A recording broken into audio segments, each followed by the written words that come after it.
Welcome to today's Explainer. Today, we're unraveling a genuinely fascinating intellectual mystery. We are going to explore how one man's profound, almost obsessive desire for absolute mathematical certainty literally revolutionized modern human thought. Have you ever actually wondered how we know that what we know is true? I mean, not just guessing, not just assuming, but knowing with undeniable, rock-solid certainty? Well, that was the exact problem facing a brilliant thinker named René Descartes. And the solution he came up with? It changed the world forever. Let's get right into it. Now, to really think like Descartes, we need a clear, systematic path. So here is our agenda. We're starting with the quest for certainty, moving into the mathematical ideal, unpacking his 4 rules of knowledge, braving radical doubt, comparing him with Francis Bacon, and finally arriving at the foundation of modern logic. All right, Section 1, the quest for certainty, moving beyond traditional logic. To understand why Descartes was such a massive game changer, we first have to look at the historical frustration with traditional logic. Before Descartes, there was this massive gap in human knowledge, and finding a reliable method to bridge it was basically the ultimate philosophical puzzle of the era. For centuries, logic was totally dominated by Aristotle, whose main focus was the valid structure of arguments. Then came Francis Bacon, whose big question was how to search for knowledge about nature using observation. But Descartes, he stepped in with a completely different focus. He wasn't just looking for valid structures or natural discoveries. His quest was for systematic certainty.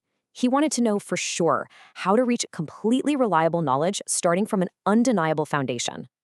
So why exactly was Descartes so dissatisfied with the old way of doing things? Well, you probably recognize this classic Aristotelian syllogism. All men are mortal, Socrates is a man, therefore Socrates is mortal.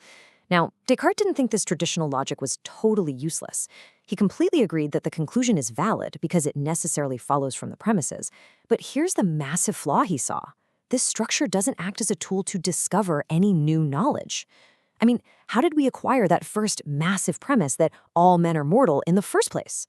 Traditional logic couldn't explain how to actually go out and find that foundational truth. Moving on to Section 2, the mathematical ideal, finding a perfect method. Okay, let's dive into this. Descartes realized he needed a totally new architecture for logic to solve this limitation, and he found his ultimate inspiration in a discipline that seemed to have already figured out how to prove things beyond a shadow of a doubt: mathematics. When he looked at math, he noticed 4 beautiful traits: clarity, certainty, order, and systematic progression. He looked at geometry and algebra and saw a perfect system, one that starts with simple, undeniable truths and slowly, logically builds toward highly reliable, complex conclusions. His great ambition was to take this exact same mathematical method and apply it to philosophy. He wanted to ditch all the guesswork and build a system of thought that was just as rigorous and just as bulletproof as a math equation. Which brings us to Section 3, 4 rules of knowledge. Building the method. To build this perfect mathematical method for philosophy, Descartes laid out a system in his very famous work, The Discourse on Method. And actually, we're going to apply one of his own rules right now, breaking a complex topic down into smaller parts just to understand his system. Here are the 4 famous rules. Step 1 is evidence. Do not accept anything as true unless it's presented to your intellect so clearly and distinctly that there is absolutely no room for doubt. Step 2 is analysis. Take your complex problem and break it down into as many small, manageable parts as possible. Step 3 is synthesis. Move from the simplest facts and systematically build your way up to more complex conclusions. And finally, Step 4 is enumeration. Review the entire process so thoroughly that you are absolutely certain nothing got left out. Just look at how beautifully this mirrors his desire for absolute order. Evidence, analysis, synthesis, enumeration. Boom. Now for Section 4. Radical doubt, the detective's journey.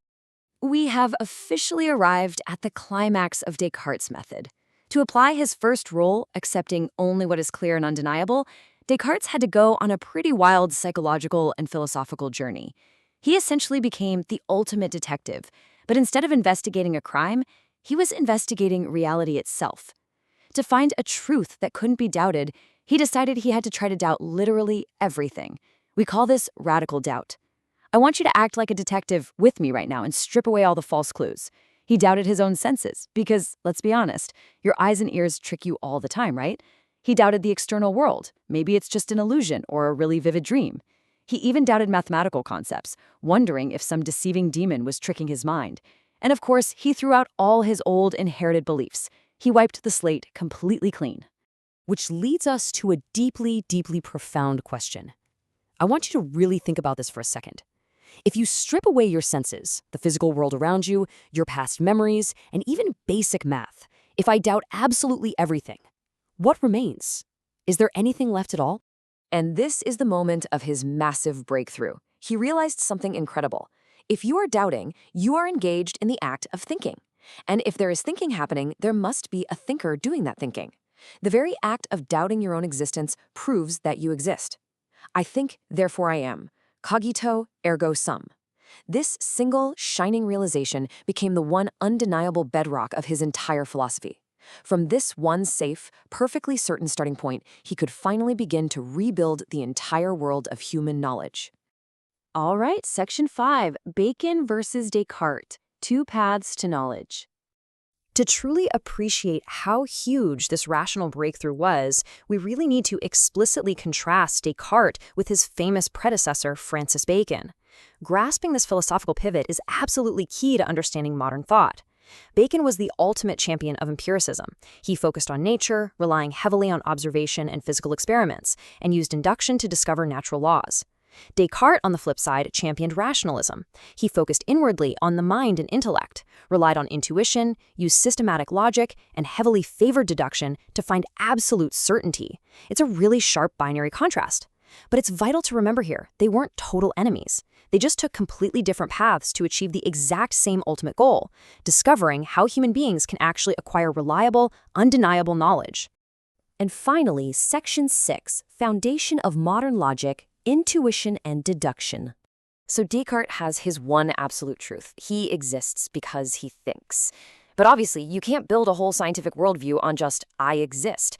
So to fully grasp how Descartes moved forward from that one undeniable truth, we need to look at his two crucial intellectual processes. The first is intuition. Now, in Descartes' system, intuition is not just some fuzzy gut feeling, it's a direct intellectual apprehension.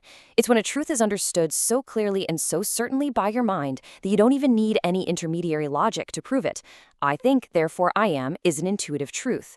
It provides that safe, solid foundation that allows us to move securely to his next step. Once you have those safe foundational truths provided by intuition, deduction takes over. Deduction is simply the process of systematically drawing new conclusions from those already established truths. So Descartes doesn't reject deductive logic at all. In fact, he saves it. Intuition gives you these secure starting blocks, and deduction allows you to safely expand, step by step, into a much broader, highly complex understanding of the universe. By transforming logic from a simple tool for checking valid arguments into a universal method for discovering certain knowledge, Descartes opened up an incredible new possibility. If logic can be this rigorous, this systematic, and this mathematical, then perhaps logic itself could become a universal symbolic medium. Imagine a world where all arguments could be expressed as literal calculations. Descartes envisioned a future where, instead of endlessly debating in words and getting nowhere, people could just sit down with universal symbols and say, "Come, let us calculate to decide."